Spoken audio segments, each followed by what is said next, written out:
Assalamualaikum warahmatullahi wabarakatuh. Hijrah Nabi Muhammad SAW dari Mekah ke Madinah bukanlah sekedar perpindahan tempat. Ia adalah peristiwa besar yang mengubah arah sejarah Islam dan menjadi titik awal lahirnya peradaban yang berlandaskan iman, keadilan, dan persaudaraan. Lalu apa sebenarnya penyebab Rasulullah SAW dan para sahabat berhijrah ke Madinah? Penyebab pertama adalah beratnya tekanan dan penindasan kaum Quraisy di Mekah.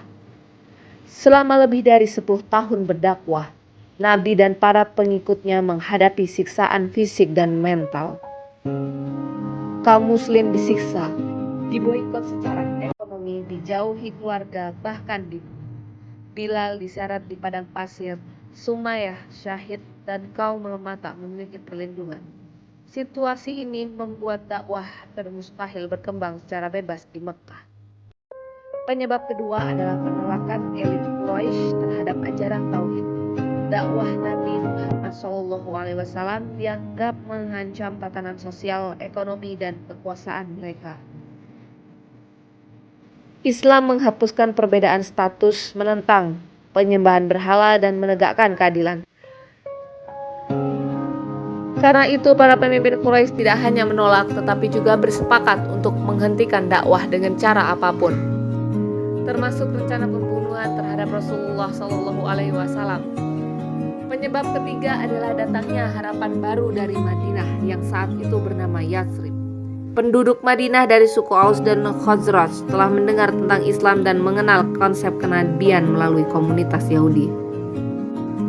Mereka datang menemui Nabi dalam peristiwa Bayat Aqobah pertama dan kedua, berjanji untuk beriman, melindungi Rasulullah SAW dan membela Islam seperti mereka membela keluarga sendiri.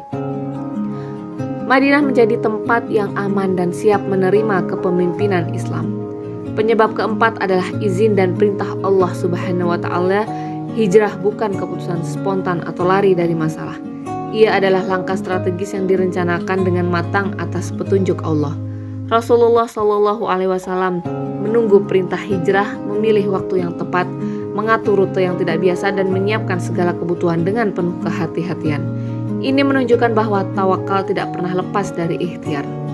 Setelah hijrah, Madinah menjadi pusat dakwah Islam.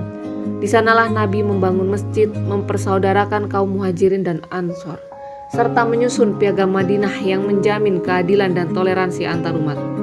Lalu apa ibrah atau pelajaran dari peristiwa hijrah ini? Pertama, iman menuntut pengorbanan. Para sahabat meninggalkan rumah, harta, bahkan keluarga demi mempertahankan keyakinan mereka. Hijrah mengajarkan bahwa kebenaran seringkali membutuhkan keberanian untuk melepaskan kenyamanan. Ibrah kedua, perubahan memerlukan strategi dan kesabaran. Rasulullah SAW tidak gegabah. Beliau merencanakan hijrah dengan detail, menunjukkan bahwa Islam mengajarkan kecerdasan bukan nekat. Ibrah ketiga, Allah selalu menyediakan jalan keluar bagi orang beriman. Ketika Mekah terasa sempit, Allah membuka Madinah sebagai tempat tumbuhnya Islam. Ini menjadi penguat bagi siapapun yang sedang terhimpit, bahwa pertolongan Allah datang tepat pada waktunya. Ibrah keempat, hijrah tidak selalu berarti berpindah tempat, tapi juga berpindah sikap. Hijrah dari keburukan menuju kebaikan, dari kelalaian menuju ketaatan, dan ketidakadilan menuju kejujuran.